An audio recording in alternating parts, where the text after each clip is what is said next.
ইরানের অর্থনীতিকে বিশ্ব থেকে বিচ্ছিন্ন করতে বড় ধরনের অর্থনৈতিক বিধিনিষেধ ঘোষণা করেছে যুক্তরাষ্ট্র। ইরানের তেল সহ আয়ের সব উৎস লক্ষ্য করে কার্যকর করা হবে এই বিধিনিষেধ। বিশ্বের অন্য কোনো দেশ ও কোম্পানি যাতে তেহরানের সঙ্গে ব্যবসা করতে না পারে তা নিশ্চিত করাই এসব বিধিনিষেধের উদ্দেশ্য। তবে ওয়াশিংটনের এই বিধিনিষেধকে খুব একটা পাত্তা দিচ্ছে না তেহরান। দেশটি বলছে রপ্তানি হবে না এক ফোঁটা তেলও। 24 আগস্ট ওয়াশিংটনে এক সংবাদ সম্মেলনে বিধিনিষেধ আরোপের ঘোষণা দেন মার্কিন অর্থমন্ত্রী স্কট বেসেন্ট। এ সময় তিনি বলেন, ইরানের এই স্বৈরাচারী শাসনকে টিকিয়ে রাখে এমন প্রতিটি অর্থনৈতিক লাইফলাইন বিচ্ছিন্ন করাই আমাদের লক্ষ্য। যতক্ষণ না তেহরান একা হয়ে পড়ছে ততক্ষণ পর্যন্ত আমাদের পদক্ষেপ চলবে। যেসব দেশ ইরানের সঙ্গে তেল কেনা বেচা ও বাণিজ্য করে তাদের তা বন্ধ করতে সতর্ক করেন মার্কিন অর্থমন্ত্রী।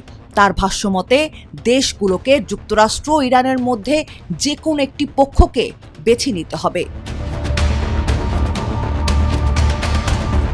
ইরানের বিরুদ্ধে ঘোষিত যুক্তরাষ্ট্রের বিধিনিষেধের নাম দেয়া হয়েছে অপারেশন ইকোনমিক আউটকাস্ট বা অর্থনৈতিকভাবে একঘরে করার অভিযান। এটিকে অর্থনৈতিক ডি-ডে বলেও মন্তব্য করেছেন বেসেন্ট। ডি-ডে বলতে দ্বিতীয় বিশ্বযুদ্ধের সময় 1944 সালে ফ্রান্সের নরম্যান্ডি উপকূলে মিত্রবাহিনীর বড় আকারের সামরিক অবতরণকে বোঝায়। ইরানের বিরুদ্ধে ঘোষিত অর্থনৈতিক কর্মসূচিতে ডি-ডে বলার মাধ্যমে টানা হয়েছে দ্বিতীয় বিশ্বযুদ্ধের সময় নাৎসি জার্মানির বিরুদ্ধে লড়াইয়ে মিত্রবাহিনীর অভিযানের তুলনা।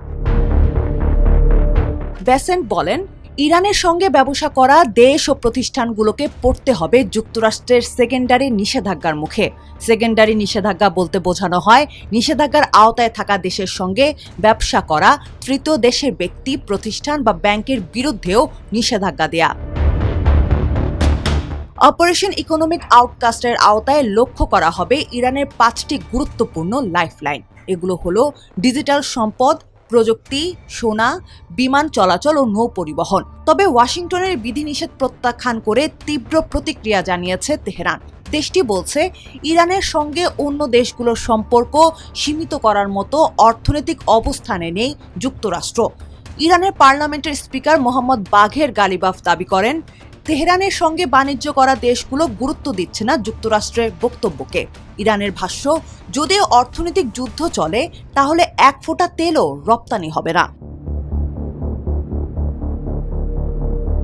বেসেন্ট বলেন, বিশ্বের বিভিন্ন দেশের নেতাদের ফোন করে ইরানের সঙ্গে সম্পর্ক ছিন্ন করার সুনির্দিষ্টভাবে অনুরোধ জানাচ্ছেন মার্কিন প্রেসিডেন্ট ডোনাল্ড ট্রাম্প। তবে ট্রাম্প কোন কোন নেতার সঙ্গে কথা বলেছেন তা জানাননি বেসেন্ট। চীনের ব্যাংকগুলোকে কেন নিষেধাজ্ঞার তালিকায় রাখা হয়নি? সাংবাদিকদের এমন প্রশ্নের জবাবে বেসেন্ট বলেন, কেউই মার্কিন নিষেধাজ্ঞার আওতার বাইরে নয়। তিনি বলেন, বিভিন্ন দেশের সঙ্গে বিষয়টি নিয়ে আলোচনা চলছে কূটনৈতিকভাবে।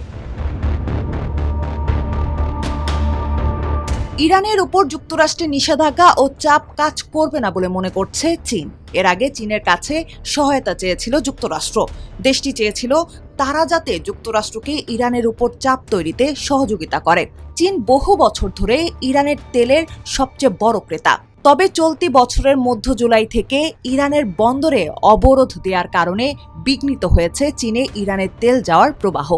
যুক্তরাষ্ট্রের সাম্প্রতিক হুমকি সামনে আসার পর চীনের পররাষ্ট্র মন্ত্রণালয় জানিয়েছে, নিষেধাজ্ঞা ও চাপের কৌশল সহায়তা করবে না এবং বেইজিং চীনের স্বার্থ রক্ষায় যা যা করার করবে। এমন উত্তেজনাপূর্ণ সময়ে 24 আগস্ট একটি প্রতিনিধি দল নিয়ে তেহরানে পৌঁছেছেন পাকিস্তানের সেনাপ্রধান আসিম মুনির। ইরানের স্পিকার গালিবাফ, পররাষ্ট্রমন্ত্রী আব্বাস আরাকচি সহ গুরুত্বপূর্ণ নেতাদের সঙ্গে বৈঠক করেছেন তারা।